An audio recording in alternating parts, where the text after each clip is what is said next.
Good morning, dear students. Welcome to my channel. Today we will discuss about various type of chemical reaction.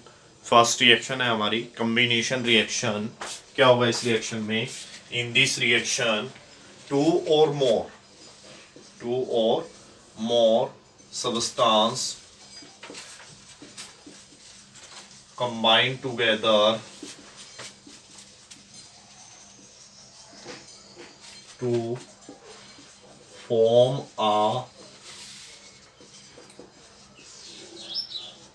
Single product. क्या होगा combination reaction में? इस reaction में दो या दो से अधिक पदार्थ आपस में जुड़ेंगे और एक सिंगल प्रोडक्ट हमें देंगे। एग्जाम्पल है इसके CaO प्लस H2O क्या देगा? CaOH twice. तो इसमें CaO था, इसने देखो यहाँ पे टू कंपाउंड हुए, वो कंबाइन करके क्या दे रहे हैं? Single product. तो क्या कह सकते हैं? Combination reaction. कंबाइन हो जिसमें इन दिस रिएक्शन क्या होगा? इस रिएक्शन में जो टू कंपाउंड है, टू एलिमेंट और टू सब्सटेंस है, वो आपस में कंबाइन करेंगे क्या बनाने के लिए? Single product. यहाँ पे सिंगल प्रोडक्ट बना है, इसको हम क्या बोलेंगे? याद रखना है ये फॉर्मूले आते हैं क्विक लाइन, इसको बोलते हैं स्लैक्ड लाइन। और एक और बात, ये जो रिएक्शन है इसमें हीट भी प्रोड्यूस होती है, वो भी हम लेटरली डिस्कस करेंगे। ये रिएक्शन है, उसके बाद रिएक्शन आती है C+O2 क्या बनाता है?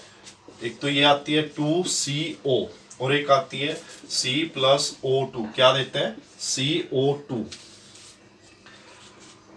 अब ये जो दोनों रिएक्शन है इसमें भी क्या होती है? हीट प्रोड्यूस होती है। इसमें हीट नहीं, इसमें हीट प्रोड्यूस होती है। ये एंडोथर्मिक रिएक्शन ऊपर वाली। तो ऐसी रिएक्शन जिसमें हीट प्रोड्यूस होती है उन रिएक्शन को हम क्या कहेंगे? Exothermic reaction. तो इसी कैटेगरी में मैं आपको एक्सोथर्मिक रिएक्शन भी पढ़ाऊंगा। Exothermic reactions are those in which जिनमें क्या हो? heat is given out बाहर। ये दोनों एक्सोथर्मिक रिएक्शन के एग्जाम्पल है और कॉम्बिनेशन रिएक्शन के भी एग्जाम्पल है। मैं दोबारा डिस्कस कर रहा हूं इनको। कॉम्बिनेशन रिएक्शंस क्या होती हैं? जिन रिएक्शन में दो एलिमेंट, दो कंपाउंड या एक एलिमेंट एक कंपाउंड आपस में कंबाइन करके क्या बना रहे हो? Single product. प्रोडक्ट सिंगल रहना चाहिए, ये कॉम्बिनेशन रिएक्शन है। एक्सो मींस होता है आउट। एक्सोथर्मिक रिएक्शन क्या होती है? In which heat is given. Thermic means temperature, thermometer temperature को मेजर। थर्मिक एक टेम्परेचर के लिए यूज होता है, एक्सो बाहर निकलता हो। Exothermic in which heat is given out. तो ये दोनों रिएक्शन एक्सोथर्मिक भी है और कॉम्बिनेशन भी है। उसके बाद एक मोस्ट इंपॉर्टेंट क्वेश्चन आता है इसी में ही। एग्जाम्पल लेते हैं हम C6H12O6 क्या है ये? ग्लूकोज। जो आप खाते हो, जो भी फूड आप खाते हो, that is stored in the body in the form of glucose. तो जैसे ही आपको एनर्जी की जरूरत है, O2 कंबाइन करती है और क्या बनेगा? 6CO2, क्योंकि यहाँ 6 है, 6CO2 और H के हैं 12 प्लस 6H2O। यहाँ पे गैस है जो बाहर निकाल दी जाती है, liquid, plus a huge amount of energy is released. Energy यहाँ रिलीज होती है। देखो ये हमने जो फूड हमने खाया, ईट किया, ऑक्सीजन हम ले रहे हैं, तो जैसी एनर्जी की जरूरत है बॉडी को, ये रिएक्शन होगी, ये वाली ग्लूकोज प्लस ऑक्सीजन कंबाइन करेगी, CO2 निकलेगी जो हम बाहर निकाल देते हैं। H2O बॉडी से बाहर एलिमिनेट कर दिया जाता है। कुछ बॉडी में उसकी नीड भी होती है एनर्जी। जो एनर्जी यहाँ से निकलती है वो हमारे वेरियस जो बॉडी एक्टिविटीज़ है उनमें यूज़ होती है। इसके अलावा हमारी बॉडी की ग्रोथ में यूज़ होती है, हमारी बॉडी को मेंटेन करने में यूज़ होती है। ठीक है, तो ये क्वेश्चन आता है, मैं क्वेश्चन भी आपको दे रहा हूं, आपने खुद लिखना है। why respiration is an exothermic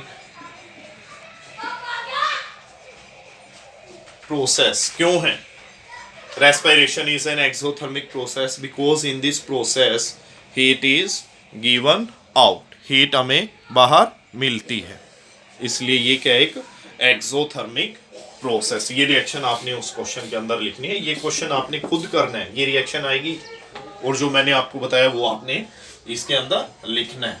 उसके बाद आती है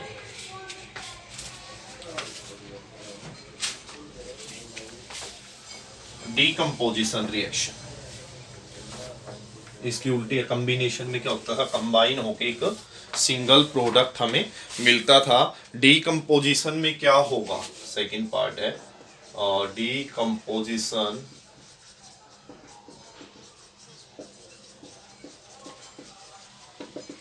रिएक्शन। क्या होगा डीकंपोजिशन रिएक्शन में, एक सिंगल रिएक्टेंट डीकंपोज होकर दो या दो से अधिक प्रोडक्ट हमें देगा।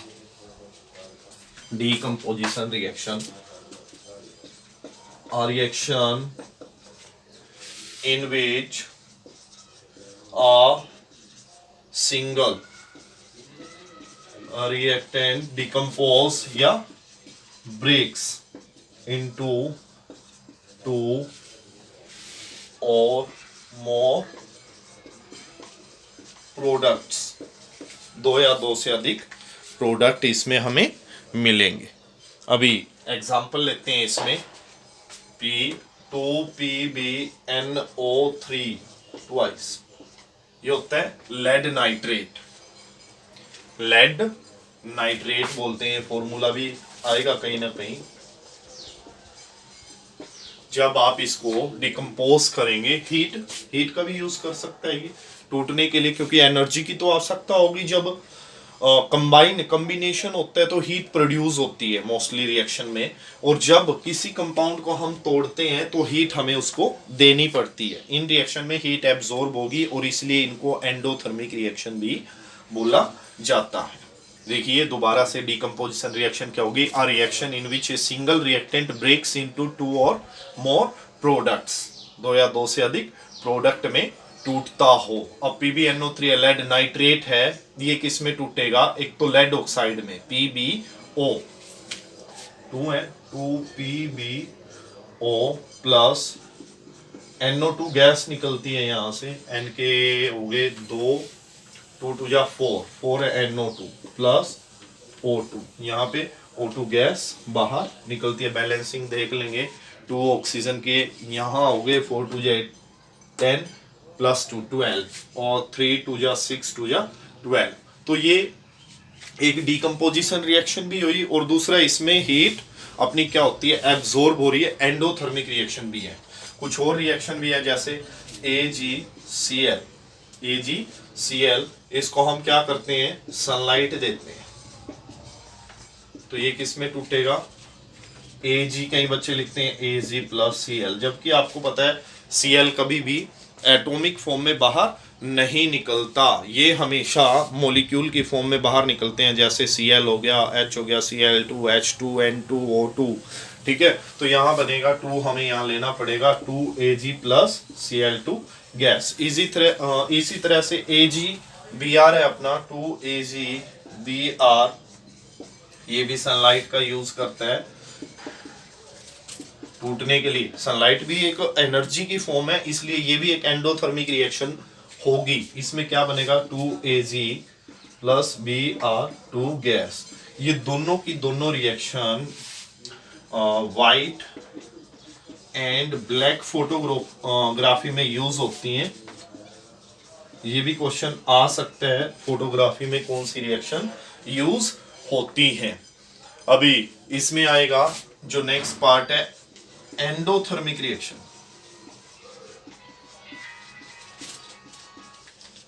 A reaction in which heat is absorbed, heat absorb होती है। अब ये रिएक्शन क्या है, इन तीनों में हीट एब्जॉर्ब हुई है, ये डिकम्पोजिशन क्यों है, क्योंकि सिंगल रिएक्टेंट मोर प्रोडक्ट दे रहा है। और एंडोथर्मिक क्यों है, क्योंकि तीनों में हीट एब्जॉर्ब हो रही है, चाहे वो हीट टेम्परेचर हो डायरेक्टली या सनलाइट की फॉर्म में हो। ठीक है, एंडोथर्मिक रिएक्शन का मैं एक एग्जांपल और दूंगा, CaCO3। जब आप इसको हीट करते हैं तो आपको मिलेगा CaO प्लस CO2। यहाँ पे हीट एब्जॉर्ब हुई है, ये कौन सी रिएक्शन हुई, डिकम्पोजिशन तो है, साथ में एंडोथर्मिक भी है, और इनमें से क्वेश्चन बनता है। उसके बाद आती है displacement reaction.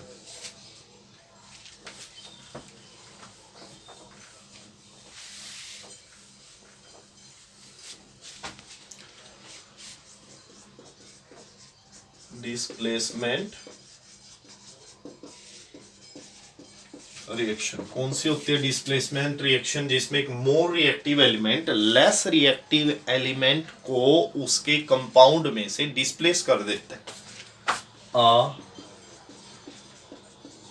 reaction in which a more reactive element, एक ज्यादा रिएक्टिव क्रियाशील तत्व डिस्प्लेस का मतलब हटा देता है, displace a less reactive element from its compound. Less reactive को कहां से हटाता है, उसके कंपाउंड से हटाता है। एग्जांपल हम लेंगे Fe plus CuSO4। Fe is more reactive, तो ये क्या करेगा, Cu लेस रिएक्टिव है, ये मोर रिएक्टिव है, ये क्या करेगा, लेस रिएक्टिव को इसके कंपाउंड से हटा देगा। ये मोर रिएक्टिव है, Fe मोर रिएक्टिव है, हटाएगा तो क्या बनेगा, Cu यहाँ आ गया प्लस FeSO4 हटा दिया। इसी तरह से Zn plus CuSO4, Zn more reactive है, ZnSO4 बनाएगा, प्लस Cu को इसके कंपाउंड से बाहर निकाल देगा। उसके बाद आती है next reaction, double displacement.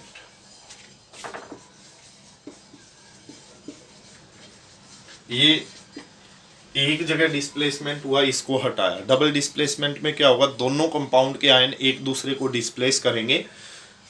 Double displacement reaction, simple definition इसकी बनाई है क्या, a reaction in which exchange of ions take place between two compounds।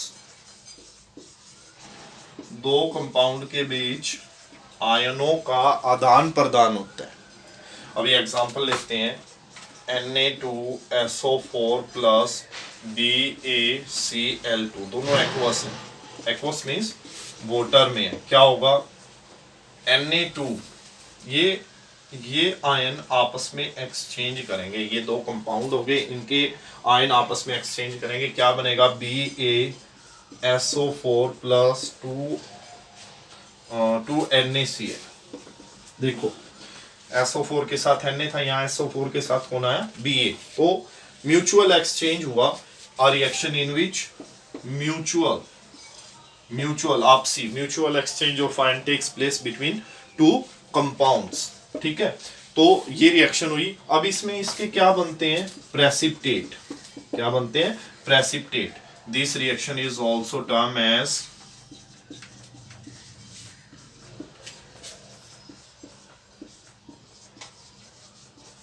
As precipitation reaction.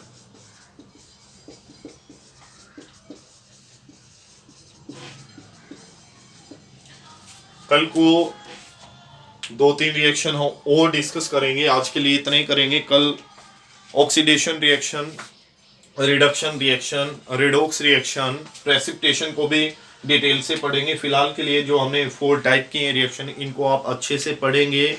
किसी भी क्वेरीज के लिए आप मेरे व्हाट्सएप नंबर पे कांटेक्ट कर सकते हैं। आज के लिए इतना ही, थैंक यू।